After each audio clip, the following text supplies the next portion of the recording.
Hi friends, ಎಲ್ಲ ಹೇಗಿದ್ದೀರಾ? ಚೆನ್ನಾಗಿದ್ದೀರಾ? ನಾನು ಸೂಪರಾಗಿದ್ದೀನಿ. ನೀವು ಚೆನ್ನಾಗಿದ್ದೀರಾ ಅನ್ಕೋತೀನಿ. ಅಪ್ಪ ದಿನ ಎಷ್ಟು ಪಾತ್ರೆ ಬೀಳುತ್ತೆ ಸಿಂಕಲ್ಲಿ ಅಂದರೆ ಫ್ರೆಂಡ್, ಅಪ್ಪ ತೊಳೆದು ಕೈ ಎಲ್ಲ ನೋವು ಬರುತ್ತೆ ನೋಡಿ.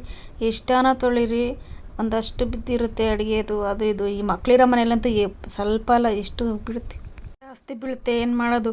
ಆಮೇಲೆ ಬೆಳಗ್ಗೆ ಗುರುವಾರದ ಹೋಗಿದ್ದು, ಸ್ಕೂಲ್ಗೆ ಬೇರೆ ಟೈಮ್ ಆಗಿಬಿಟ್ಟಿತ್ತು. ಅವಳಿಗೆ ಬೇಗ ಟೊಮೊಟೊ ಬಾತ್ ಮಾಡೋಣ ಅಂದ್ಬಿಟ್ಟು ವೀಡಿಯೋ ಮಾಡ್ಕೊಂಡು ಟೊಮೊಟೊ ಬಾತ್ ಮಾಡ್ತಾಯಿದ್ದೆ.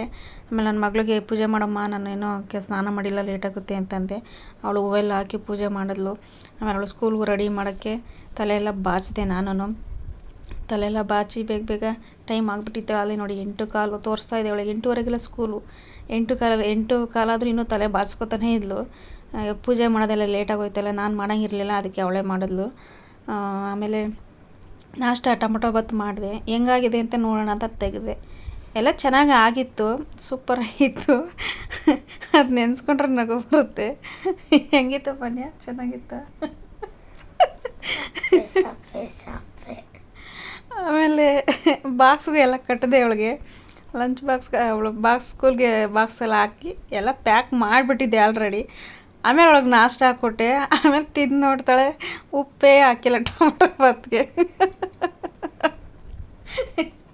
ಹೆಂಗಿತ್ತು ಮನ್ಯ?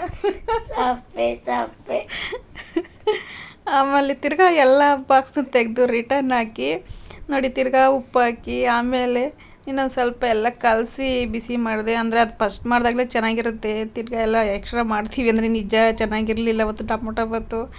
ಎಷ್ಟು ಸೂಪರಾಗಿತ್ತು ಟೇಸ್ಟ್ ಮಾತ್ರ, ಅಂದರೆ ಸಪ್ಪೆ. ಇನ್ನೇನು ಮಾಡೋದು? ನನ್ನ ಮಗಳಿಗೆ ಅದನ್ನೇ ಮೊಸರು ಸ್ವಲ್ಪ ತಂದು ಕೊಟ್ಬಿಟ್ಟು ಹಾಕಿ ಪಾಪ ತಿನ್ನಿಸಿ ಕಳಿಸ್ದೆ. ಸ್ಕೂಲ್ಗೂ ಟೈಮ್ ಆಗಿಬಿಟ್ಟಿತ್ತಲ್ಲ ಅಂದ್ಬಿಟ್ಟು ಕರ್ಕೊಂಡೋಗಿ ಬಿಟ್ಬಿಟ್ಟು ಬಂದೆ ಫ್ರೆಂಡ್. ಇದಾಗಿತ್ತು ಒಂದು ಪುಟ್ಟು ಲಾಗು. ಪ್ಲೀಸ್